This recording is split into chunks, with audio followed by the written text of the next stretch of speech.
Membiasakan diri berbuat baik.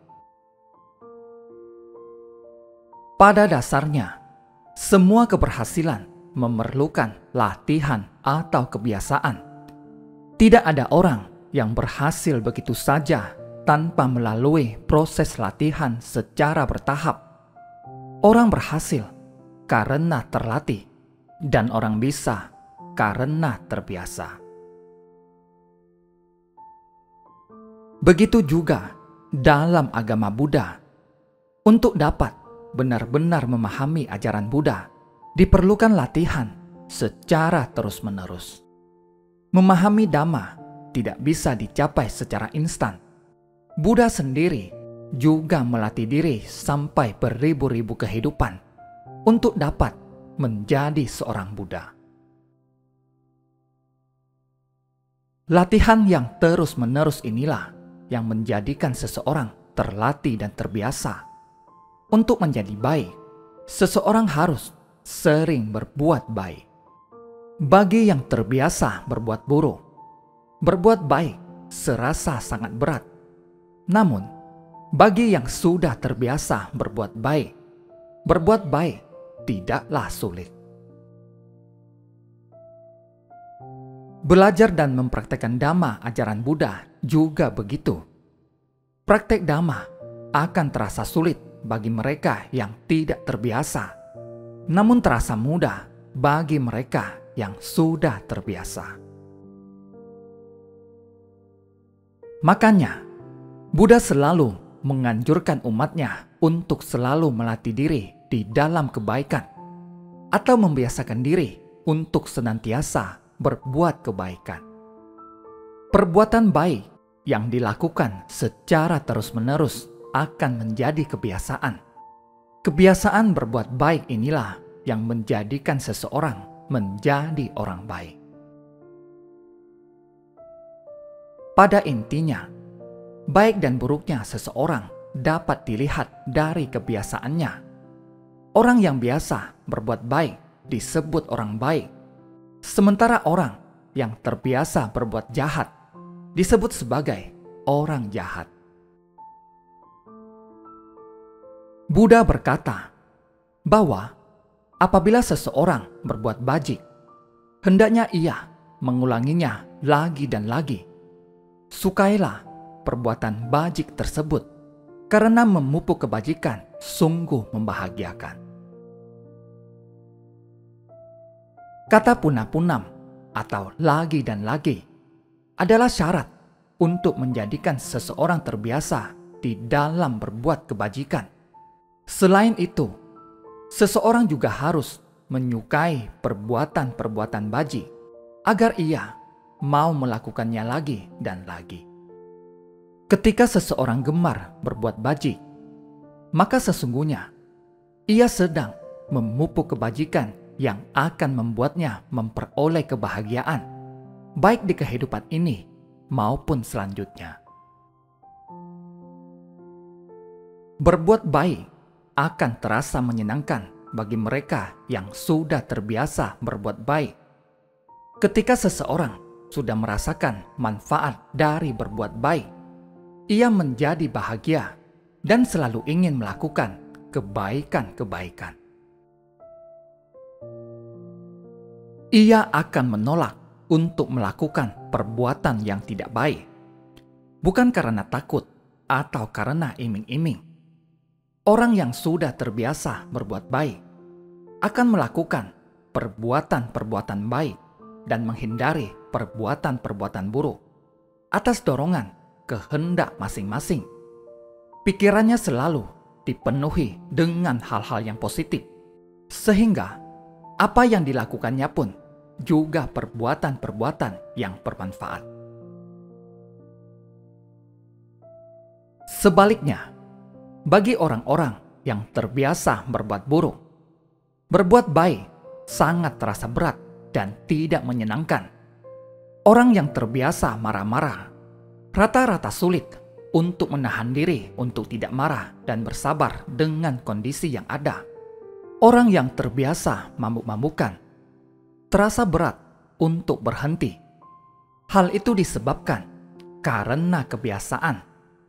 Kebiasaan buruk ini yang menjadikan seseorang sulit meninggalkan apa yang seharusnya tidak dilakukan.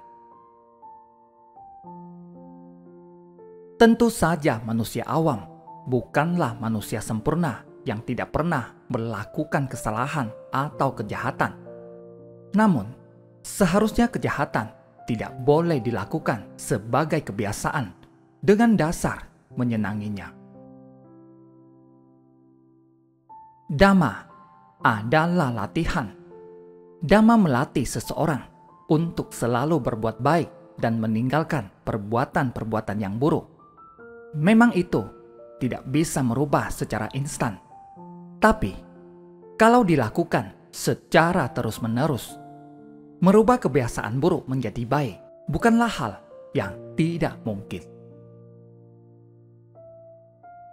Seseorang yang sudah terbiasa berbuat jahat masih bisa diarahkan untuk meninggalkan kejahatan secara perlahan. Selagi masih ada kemauan dan usaha, itu bukanlah hal yang mustahil. Angulimala, seorang pembunuh yang kondang, bisa berbalik arah menuju jalan Dhamma dan menjadi bhikkhu hingga mencapai kesucian. Raja Asoka yang dikenal kejam bisa menjadi raja yang baik setelah mempelajari Dhamma. Buddha berkata bahwa apabila seseorang telah melakukan kejahatan, hendaknya ia tidak mengulanginya lagi dan lagi. Jangan merasa senang dengan perbuatan buruk, karena sungguh menyakitkan akibat perbuatan buruk. Sang Buddha sangat menganjurkan kepada kita semua begitu pentingnya melakukan perbuatan baik dalam bentuk apapun, karena sesungguhnya perbuatan baik adalah sumber dari segala kebahagiaan. Dalam ajaran Sang Buddha, kita sudah ditunjukkan secara jelas dan sistematis dalam melakukan kebaikan. Banyak macam cara yang diajarkan Sang Buddha untuk melakukan perbuatan baik yang dilaksanakan dalam kehidupan sehari-hari. Salah satunya, Sang Buddha menjelaskan ada 10 macam cara untuk melakukan perbuatan baik yang akan membuahkan kebahagiaan dalam kehidupan kita, yang kemudian biasa disebut dengan Dasa Punakiri Yavatu. Dasa Punakiri Yavatu terdiri dari 4 kata, yaitu Dasa, Puna, Kiriya, dan Vatu. Dasa artinya 10, Puna artinya jasa, baik, baji, manfaat, berguna. Kiriya artinya melakukan, dan Vatu artinya dasar, hal, atau cara. Jadi, arti keseluruhan dari Dasa Punakiriya Vatu adalah 10 landasan untuk berbuat kebajikan atau jasa kebajikan. 10 landasan untuk berbuat kebajikan tersebut adalah sebagai berikut. 1. Dana, beramal, memberi, membantu, atau menolong makhluk lain tanpa mengharapkan balasan dari mereka yang telah menerima dana kita.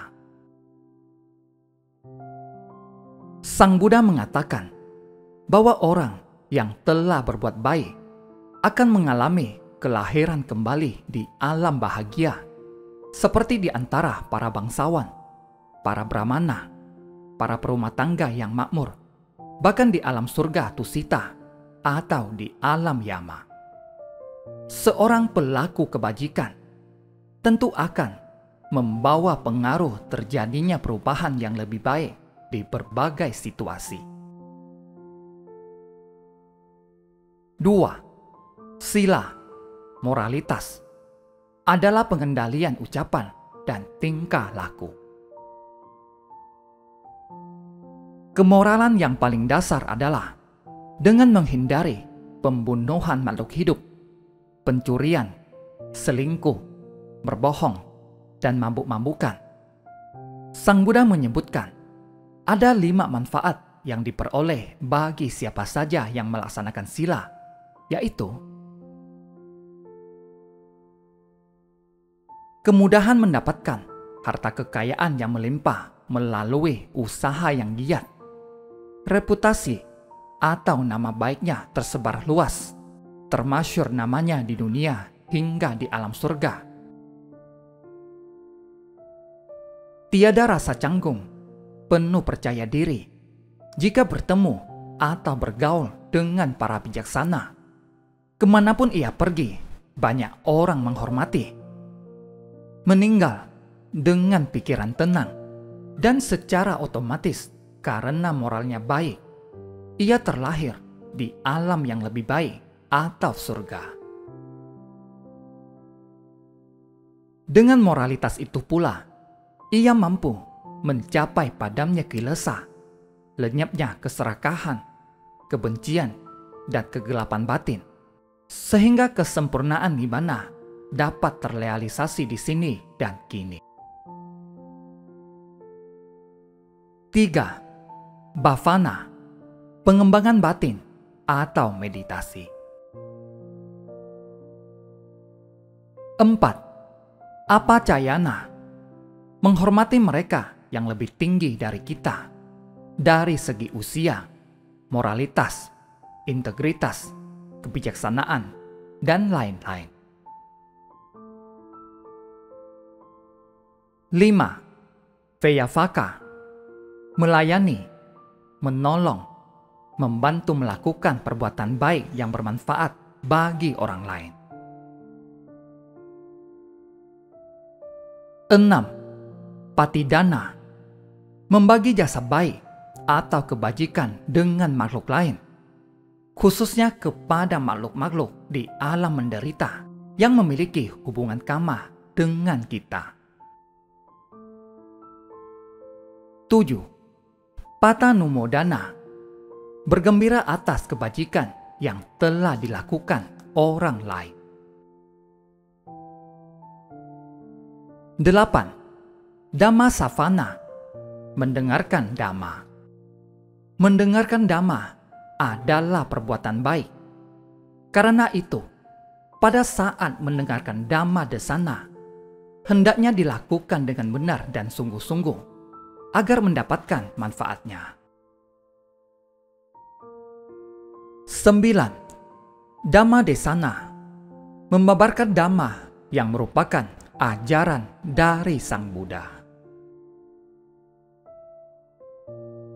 10. Itiju kama, meluruskan pandangan hidup.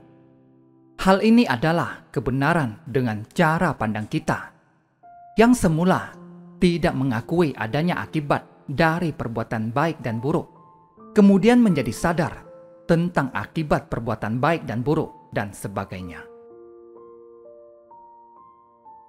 Inilah 10 macam atau cara baik yang apabila dipraktekkan dalam kehidupan akan membawa banyak manfaat. Sungguh amat luar biasa manfaatnya kalau kita mempraktekkan semua perbuatan baik tersebut. Hendaknya mulai sekarang, marilah kita munculkan semangat hidup yang baru, karena begitu beruntungnya kita masih memiliki kesempatan untuk melakukan kebajikan dengan melaksanakan ajaran Sang Buddha. Mari kita gunakan kehidupan yang sangat singkat sebagai manusia ini untuk menambah kebajikan setiap saat, karena waktu akan terus berlalu tanpa kita sadari, dan waktu yang baik adalah apabila kita bisa menggunakan waktu tersebut untuk melakukan perbuatan yang bermanfaat bagi kita maupun makhluk lain. Semoga kita maju di dalam Dhamma dan terus bersemangat mempraktekkan Dhamma. Terima kasih, semoga bermanfaat.